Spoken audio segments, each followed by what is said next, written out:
Hi ಎಲ್ಲರಿಗೂ ನಮಸ್ಕಾರ. Welcome to Priya Chavan vlogs. ಇದೇನು ಚಿಕನ್ ಮಟನ್ ಸಾರ ನಾನ್ ವೆಜ್ ಸಾರು ಅಂತ ಅಂದ್ಕೊಂಡ್ರೆ ಇಲ್ಲ, ಇದು ವೆಜ್ ಐತಿ. ಬರೀ ನಿಮಗೆ ಹ್ಯಾಂಗೆ ಮಾಡೋದಂತ ತೋರಿಸ್ತೀನಂತ. ಈಸಿ ಇರ್ತೈತಿ, ಭಾಳ ಅಂದ್ರೆ ಭಾಳ ಟೇಸ್ಟಿ ಇರ್ತೈತಿ. ನೀವು ನಾನ್ ವೆಜ್ ತಿನ್ನೋರಿದ್ರಂದ್ರೆ ನಾನ್ ವೆಜ್ ತಿನ್ನೋದೇ ನೆನಪು ಹಾಡ್ತೀರಿ, ವೆಜ್ ತಿನ್ನೋಕೆ ಸ್ಟಾರ್ಟ್ ಮಾಡ್ತೀರಿ ನೋಡಿರಿ.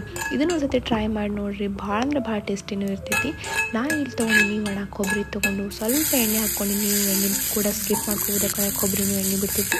ಅದನ್ನು ಚೆನ್ನಾಗಿ ನಾನು ಇಲ್ಲಿ ಫ್ರೈ ಮಾಡ್ಕೊಂಡು ಇಟ್ಕೊಂಡಿನಿ. ಆಮೇಲೆ ಒಂದು ಸ್ವಲ್ಪ ಉಳ್ಳಾಗಡ್ಡಿ ತೊಗೊಂಡಿನಿ, ಒಂದು ಸ್ವಲ್ಪ ಅಂದ್ರೆ ಒಂದು ಉಳ್ಳಾಗಡ್ಡಿ ತೊಗೊಂಡಿನಿ. ನಾನು ಇಲ್ಲಿ ನೀವು ಎಷ್ಟು ಸಾರು ಮಾಡ್ತೀರೋ ಅದ್ರ ಮೇಲೆ ಡಿಪೆಂಡ್ ಆಗ್ತೈತಿ. ಆಮೇಲೆ ಇದ್ರಾಗ ಒಂದು 4-5 ಹೋಳು ಬೆಳ್ಳುಳ್ಳಿ, ಆಮೇಲೆ ಸ್ವಲ್ಪ ಶುಂಠಿ ಹಾಕ್ಕೊಂಡು, ಆಮೇಲೆ ಗಸಗಸೆ ಹಾಕ್ಕೊಂಡು ಚೆನ್ನಾಗಿ ಒಂದು ಸ್ವಲ್ಪ ಕಂದ ಬಣ್ಣ ಬರುತ್ತೆ ನಾನು ಚೆನ್ನಾಗಿ ಹುರ್ಕೊಂಡಿನಿ. ಎಲ್ಲ ಹುರಿದಾದ್ಮೇಲೆ ನಾನು ಇಲ್ಲಿ ಟೊಮ್ಯಾಟೊ ಹಾಕ್ತೀನಿ ನೋಡಿರಿ. ಟೊಮ್ಯಾಟೊ ಎಲ್ಲಿ ತನಕ ನೀವು ಅದನ್ನು ಫ್ರೈ ಮಾಡಬೇಕಂದ್ರೆ ಟೊಮ್ಯಾಟೊ ಫುಲ್ ಸಾಫ್ಟ್ ಆಗಬೇಕು, ಅಲ್ಲಿ ತನಕ ನೀವು ಇದನ್ನು ಫ್ರೈ ಮಾಡಬೇಕು. ಆಮೇಲೆ ಎಲ್ಲ ಹುರಿದಿಟ್ಟು ಇಂಥ ಮಸಾಲೆನ ನೀವೇನು ಮಾಡಬೇಕಪ್ಪ ಅಂದ್ರೆ ಸ್ವಲ್ಪ ಕೊತ್ತಂಬರಿನ ಹಾಕಿ ಚೆನ್ನಾಗಿ ಪೇಸ್ಟ್ ಮಾಡಿ ಇಟ್ಕೋಬೇಕು ನೋಡಿರಿ.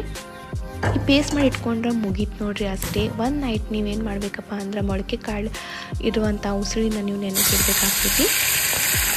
ಒಂದು ನೈಟ್ ನೀವು ನೆನೆಸಿಟ್ಟು ಆಮೇಲೆ ನೆಕ್ಸ್ಟ್ ಅದು ಎಲ್ಲ ನೆನೆದ ಮೇಲೆ ಒಂದು ಸ್ವಲ್ಪ ನೀರೆಲ್ಲ ತೆಗೆದಿಟ್ಟು ಚೆನ್ನಾಗಿ ಕಟ್ಟಿಟ್ರೆ ಮೊಳಕೆ ಬರ್ತೈತೆ ನೋಡಿರಿ. ನಾವು ಒಂದು ಪಾತ್ರೆ ಒಳಗೆ ಎಣ್ಣೆ ತೊಗೊಂಡು ಆ ಮಸಾಲೆನ ಹಾಕ್ಕೊಂಡು ಚೆನ್ನಾಗಿ ಹಸಿ ವಾಸನೆ ಹೋಗುತ್ತಾನೆ ಎಲ್ಲ ಹುರ್ಕೊಂಡಿನಿ.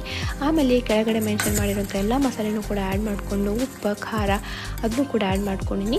ಮಸಾಲೆ ಯಾವ್ಯಾವ ಹಾಕಿನಪ್ಪ ಅಂತಂದ್ರೆ ಸ್ವಲ್ಪ ಗರಂ ಮಸಾಲ, ಧನಿಯಾ ಪೌಡರ್, ಚಿಕನ್ ಮಸಾಲ ಎಲ್ಲನೂ ಚೆನ್ನಾಗಿ ಹಾಕ್ಕೊಂಡು ನಾ ಇಲ್ಲೇನು ಮಾಡಿದಪ್ಪ ಅಂತಂದ್ರೆ ಪೇಸ್ಟ್ ನೋಡಿರಿ ಎಷ್ಟು ಚಂದ ಹಿಂಗೆ ಇಷ್ಟ ಆಗುತ್ತೆ. ನಾನು ಚೆನ್ನಾಗಿ ನಾವು ಫ್ರೈ ಮಾಡಬೇಕು. ಆಮೇಲೆ ನಾವು ಇಲ್ಲಿ ನೀರು ಆ್ಯಡ್ ಮಾಡಬೇಕಾಗ್ತೈತಿ ನೋಡಿರಿ. ಎಷ್ಟು ಚಂದ ಕಲರ್ ಬಾಯಾಗ ನೀರು ಬರಾಕತ್ತೈತಲ್ಲ, ನಿಮಗೆ ಟೇಸ್ಟ್ ಅಂತೂ ಸಖತ್ತಾಗಿತ್ತು.